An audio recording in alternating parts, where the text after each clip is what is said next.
মহান সৃষ্টিকর্তার নামে শুরু করিলাম। সুপ্রিয় শিক্ষার্থী বন্ধুরা, স্বাগত জানাচ্ছি। আমি বিনোদ চন্দ্র সরকার, সিনিয়র শিক্ষক, দেবিদ্যাস সরকারি রিয়াজউদ্দিন পাইলট মডেল উচ্চ বিদ্যালয়। আজকে তোমাদের যে ক্লাসটা আমি নিতে যাচ্ছি, এটা হচ্ছে আমাদের বিভিন্ন ক্ষেত্রের ক্ষেত্রফল নির্ণয়, বিশেষ করে তলের পরিমাপ। আর সেই তলগুলো কিন্তু আমরা জানি বিভিন্ন প্রকার হতে পারে, যেটা পরিমিতির অংশ। সাধারণ গণিত 16 অধ্যায়ের যে প্রথম যে অধ্যায়টা আছে, তো সেখানে ক্ষেত্রফল নিয়ে তোমাদের আলোচনা করব। তো আশা করি সকল শিক্ষার্থী বন্ধুরা মনোযোগ সহকারে বোঝার চেষ্টা করবে এবং ক্ষেত্রফল সংক্রান্ত বিভিন্ন সমস্যার সমাধান করার জন্য চেষ্টা করবে। আর যদি বুঝতে কারো সমস্যা থাকে, অবশ্যই আমাকে কমেন্টের মাধ্যমে তোমরা জানাবে, আমি সমস্যার সমাধান করার জন্য চেষ্টা করব। আর তোমরা জানো যে আমার একটি চ্যানেল আছে, যে বিনোদ টিচিং পয়েন্ট। সেই চ্যানেল থেকে নতুন নতুন ভিডিও পাওয়ার জন্য তোমরা অবশ্যই সাবস্ক্রাইব করবে এবং বেল আইকনটিকে বাজিয়ে দিবে। তোমাদের যখনই আমি আপলোড করব তখন তোমাদের মাঝে এটা পৌঁছে যাবে। সুপ্রিয় শিক্ষার্থী বন্ধুরা, তো মনোযোগ দিচ্ছ। তো আমরা প্রথমে বলবো যে এখানে দেখতেই পাচ্ছ যে পরিমাপ কি, তারপরে হচ্ছে যে ক্ষেত্রফল কি, পরিমাপ কি সেটা, তারপরে হচ্ছে ক্ষেত্রফল কি, বিভিন্ন প্রকার ত্রিভুজ ক্ষেত্রের ক্ষেত্রফল নির্ণয়ের সূত্র গঠন, তা নিয়ে আমরা আজকে আলোচনা করব। প্রথমে আসি আমরা যে পরিমাপ।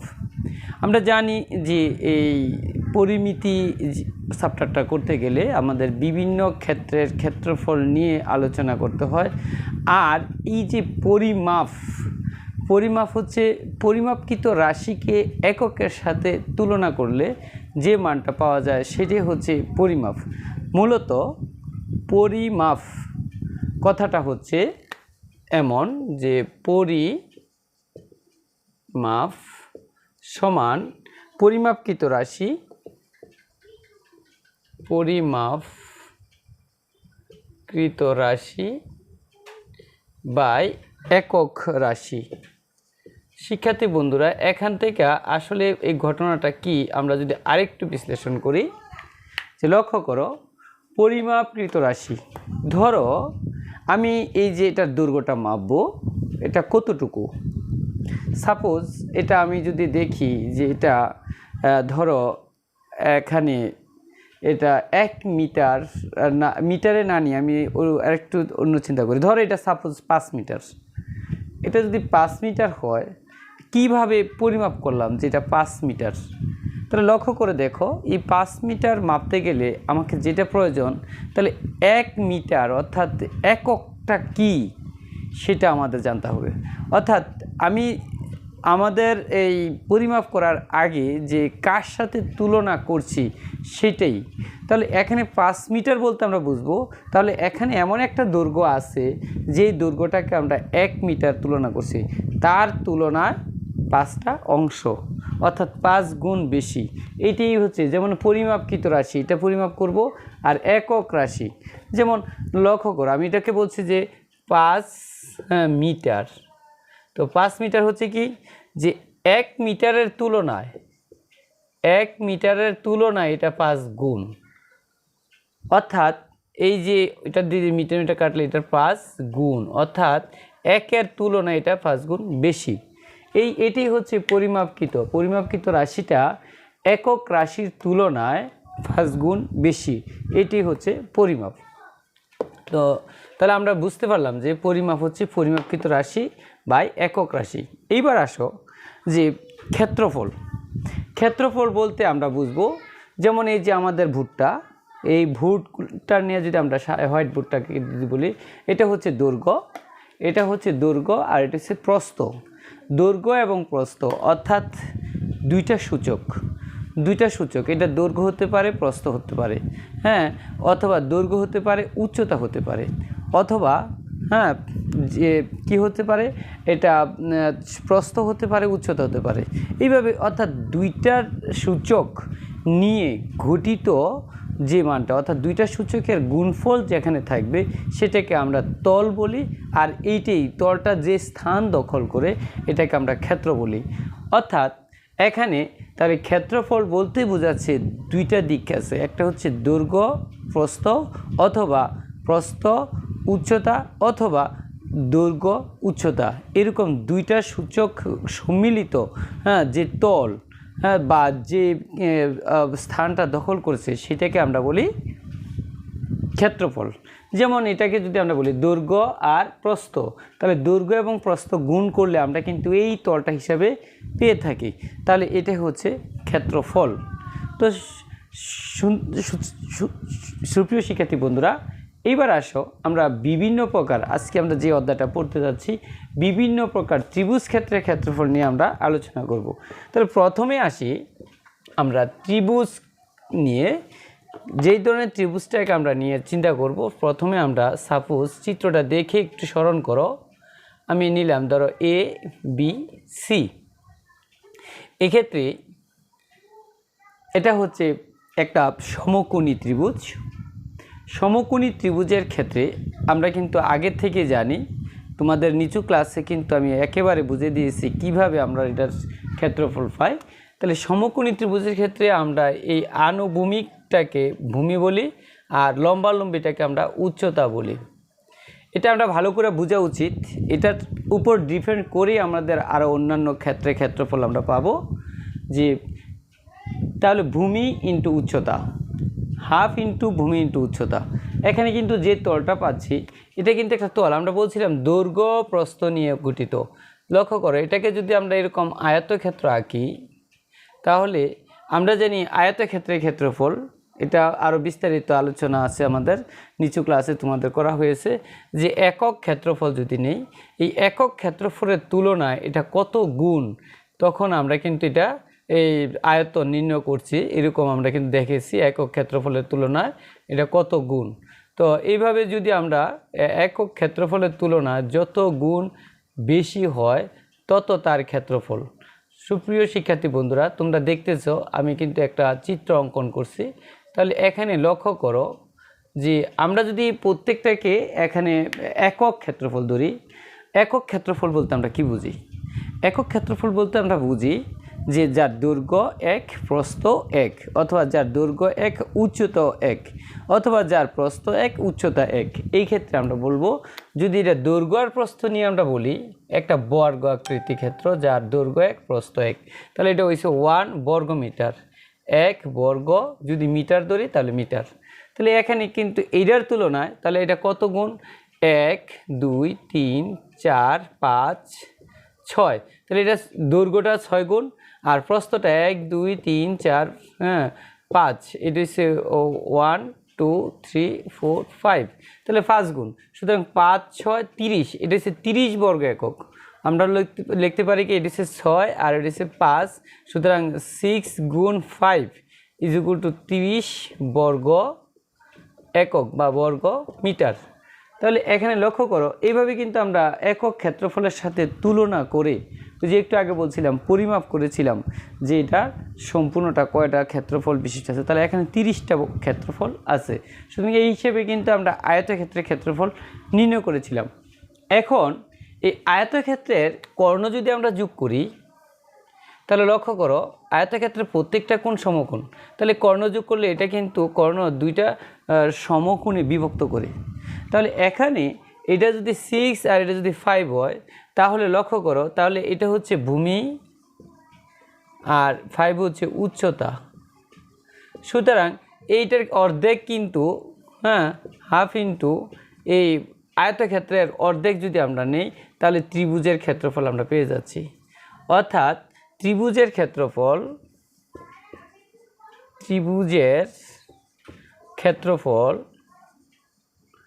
হাফ ইন্টু ভূমি ইন্টু উচ্চতা।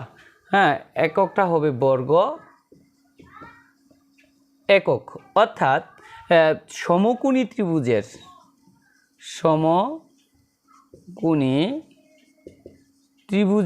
ক্ষেত্রফল, সমকোণী ত্রিভুজের ক্ষেত্রফল আমরা লিখতে পারি সমকোণী ত্রিভুজের ক্ষেত্রফল, তাহলে হাফ ইন্টু ভূমি ইন্টু উচ্চতা।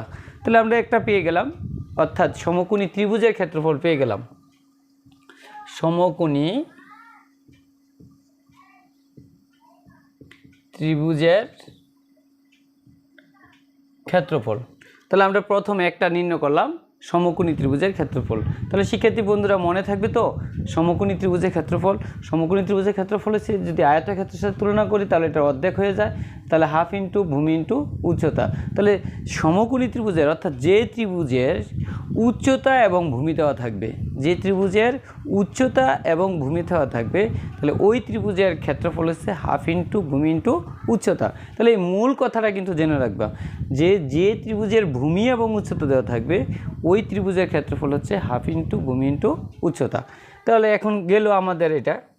এবার আমরা জানব যে আমরা জানি যে ত্রিভুজ বহু প্রকারের আছে, বিশেষ করে বাহুবেদে আমরা একটা দেখলাম সমকোণী ত্রিভুজ, যেটা কোণ বেদে ছিল, কিন্তু বাহুবেদের ত্রিভুজ কিন্তু আমাদের জানি সমবাহু ত্রিভুজ, বিষমবাহু ত্রিভুজ, সমদ্বিবাহু ত্রিভুজ।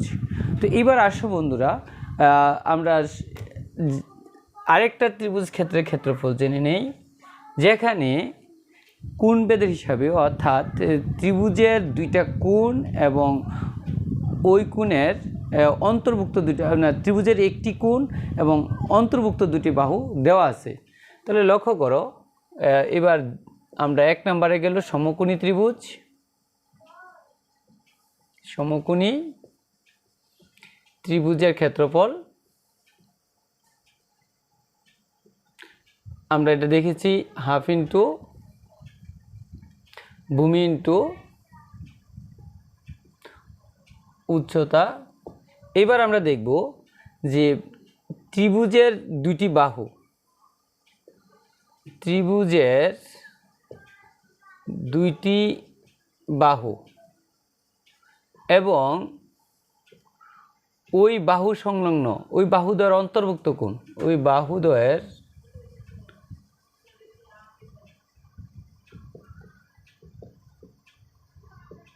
অন্তর্ভুক্ত কোণ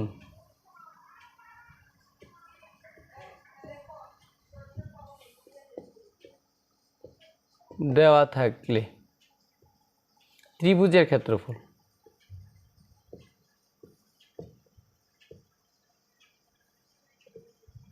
তো এই ক্ষেত্রে ত্রিভুজের ক্ষেত্রফলটা হচ্ছে যে হাফ ইন্টু ওই দুইটা বাহুর অন্তর্ভুক্ত কোণ, হাফ ইন্টু দুইটা বাহুর গুণফল ইন্টু ওই বাহুদের অন্তর্ভুক্ত কোণের সাইন থিটা। এই ক্ষেত্রে আমরা বলবো যে বাহুদের অন্তর্ভুক্ত কোণ সাইন বি যদি ধরি, বি না এখানে সি হবে, এ এবং বি বাহুর অন্তর্ভুক্ত কোণটা হচ্ছে সি, অর্থাৎ এখানে সি কোণ দেওয়া আছে।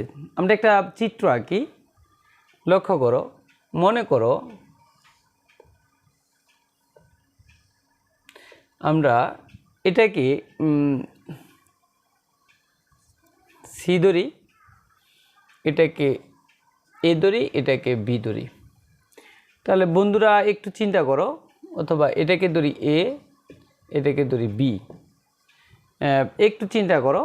আমরা আগে যখন ত্রিভুজ পড়াইতাম এবং ত্রিভুজের বাহুগুলোর নাম দিতাম, বাহুগুলোর পরিমাপ কিন্তু স্মলার লেটার দিয়ে আমরা প্রকাশ করে থাকি। তাহলে লক্ষ্য করো যে এই এ বাহুর বিপরীত বাহুটার নাম দিতাম আমরা স্মলার এ একক, আর বি কোণের বিপরীত বাহুটার পরিমাণ হচ্ছে বি একক, এবং সি কোণের বিপরীত বাহুটার নাম হচ্ছে সি একক। সাপোজ এখন আমাদের এই দুইটা বাহু দেওয়া আছে এবং এই বাহুদের অন্তর্ভুক্ত কোণ সি দেওয়া আছে। যদি আমরা এইভাবে ধরি যে একটি ত্রিভুজের এবিসি একটা ত্রিভুজ, যার এসি বাহু বি এবং বিসি বাহু এ এবং তাদের অন্তর্ভুক্ত কোণ সি দেওয়া আছে। তাহলে আমার দেওয়া আছে কি, আমরা মনে করি ত্রিভুজ A B C A B সমান বি, বিসি সমান এ এবং অ্যাঙ্গেল এ সি বি সমান সি কোণ দেওয়া আছে। ত্রিভুজটি ক্ষেত্রফল নির্ণয় করতে হবে, ত্রিভুজটির ক্ষেত্রফল নির্ণয় করতে হবে।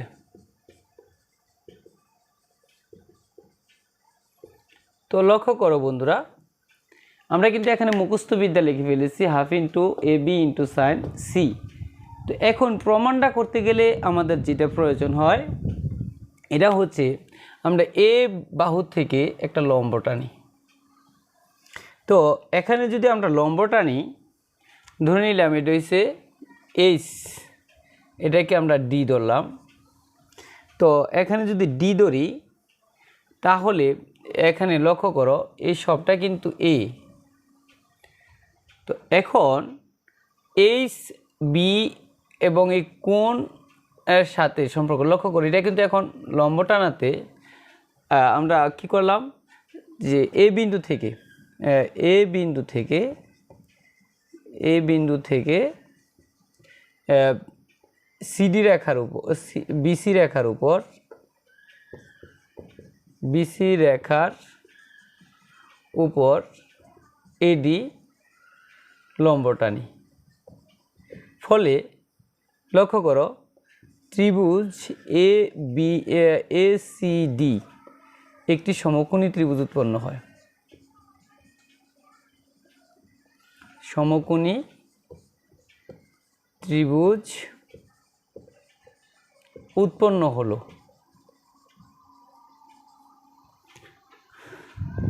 যার এডি সমান এইচ উচ্চতা আমরা ধরে নিলাম। আর এখন লক্ষ্য করো এ সি সমান অতিভুজ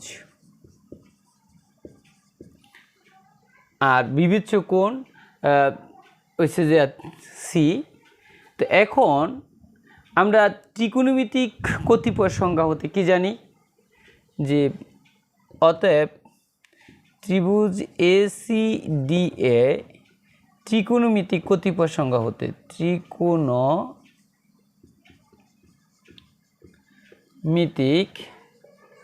কতিপয় সংজ্ঞা হতে। তো আমরা কি সংজ্ঞা হতে কি জানি, যেহেতু এটা বিবিচ্য কোণের বিপরীত বাহুটি হচ্ছে লম্ব আর এটা হচ্ছে অতিভুজ, তাহলে লম্ব এবং অতিভুজের সাথে সম্পর্ক কার? আমরা জানি লম্ব এবং অতিভুজের সাথে সম্পর্ক হচ্ছে কসের, লম্ব এবং অতিভুজের সাথে সম্পর্ক হচ্ছে সাইনের। সুতরাং আমরা এই কি লিখতে পারি যে অ্যাঙ্গেল, তাহলে লিখতে পারি sine angle C equal to হইতেছে লম্ব বাই অর্থাৎ এডি বাই এসি অতিভুজ। তো এই ক্ষেত্রে আমরা কি লিখতে পারি সাইন সি ইকুয়াল টু লিখতে পারি এইচ বাই বি। তো অতএব সাইন এইচ সমান লিখতে পারি সাইন বি সাইন সি। তো যেহেতু আমরা লম্বের মান জেনে গেছি আর ত্রিভুজটার ভূমি হচ্ছে এ, অতএব ত্রিভুজ এ বি সি এর ক্ষেত্রফল হচ্ছে কি, আমরা জানি যে হাফ ইন্টু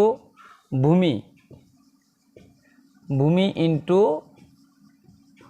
উচ্চতা। তাহলে এখানে হাফ ভূমি হচ্ছে যে এ, আমরা আগেই এখানে দেখে নিছি যে এবিসি ত্রিভুজটির ভূমি এবি এটা হচ্ছে দুইটা বাহু দেওয়া আছে।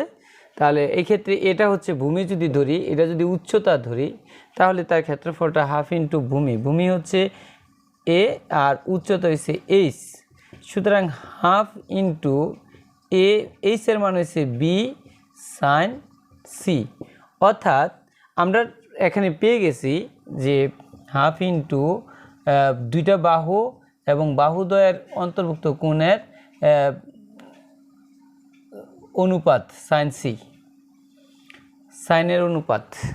সুতরাং অনুরূপভাবে যদি এখানে সি দেওয়া থাকে আর অন্তর্ভুক্ত কোণ বি দেওয়া থাকে তাহলে আমরা এই ক্ষেত্রে বলবো half into A C into H মানে সাইন বি। আর যদি এই কোণটা দেওয়া থাকে দুই বাহু হচ্ছে যে বি এবং সি দেওয়া থাকে তাহলে অনুরূপভাবে আমরা ওইটাও লিখতে পারবো। তাহলে অর্থাৎ আমরা জেনে গেলাম যে যদি ত্রিভুজের দুটি বাহু এবং ওই বাহুদ্বয়ের অন্তর্ভুক্ত কোণ দেওয়া থাকে, তাহলে ত্রিভুজের ক্ষেত্রফল ওই দুইটা বাহুর অন্তর্ভুক্ত দুইটা বাহুর গুণফল ইন্টু সাইন ওই দুইটা বাহুর অন্তর্ভুক্ত কোণ ইন্টু হাফ। এইভাবে আমরা কিন্তু অর্থাৎ দুই বাহু অন্তর্ভুক্ত কোণ দেওয়া থাকলে ত্রিভুজের ক্ষেত্রফল নির্ণয় করতে পারি। তাহলে আমরা জেনে গেলাম দুইটা ক্ষেত্রফল।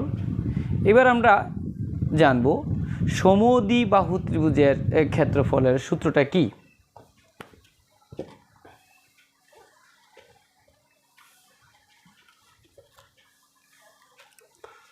এবার আমরা 3 নাম্বার যেটা জানব, সমদ্বিবাহু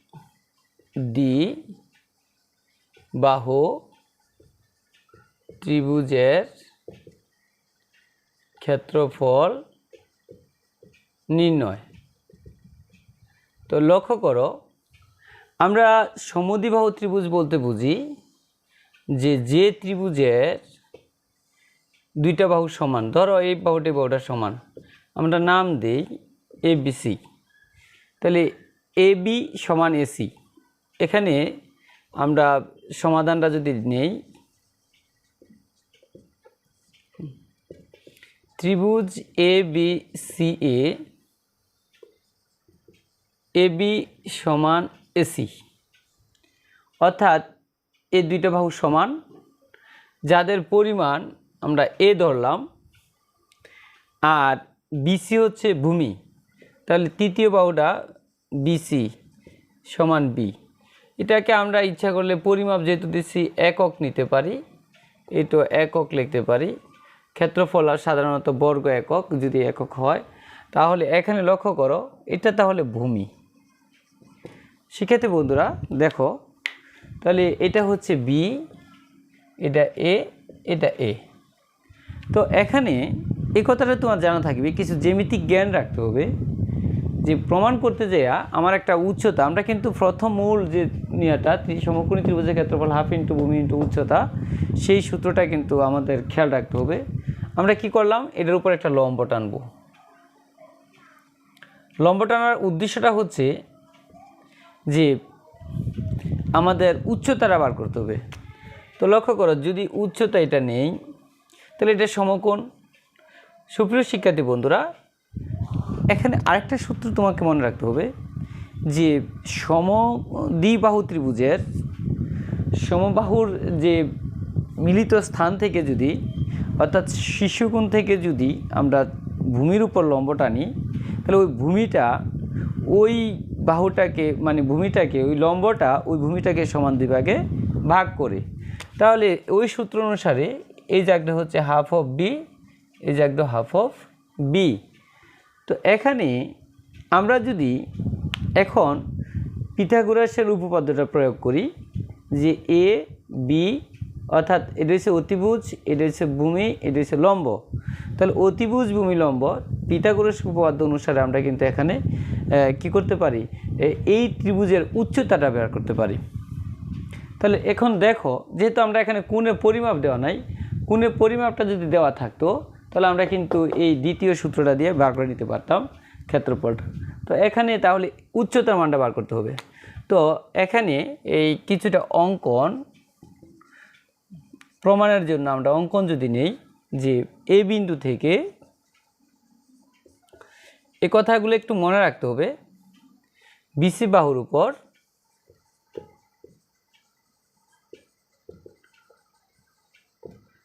এডি লম্ব টানি।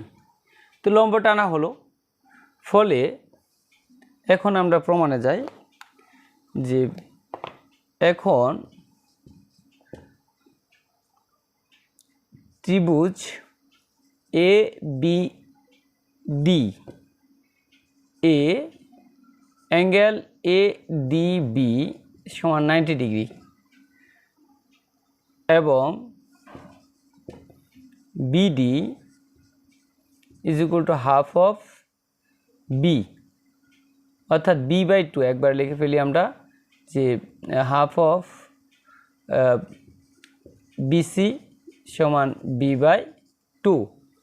কারণ আমরা আগে বলছি যে সমবাহু ত্রিভুজের শীর্ষকোণ থেকে ভূমির উপর যে লম্ব আঁকা হয় ওই লম্বটা ওই বাহুটাকে সমান 2 ভাগে ভাগ করে, অর্থাৎ ভূমিটাকে 2 ভাগে ভাগ করে।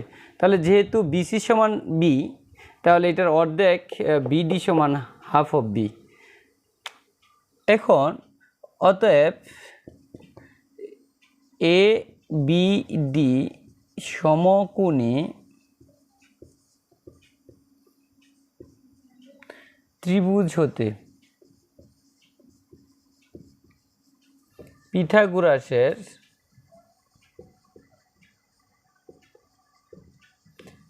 উপপাদ্য অনুসারে পাই।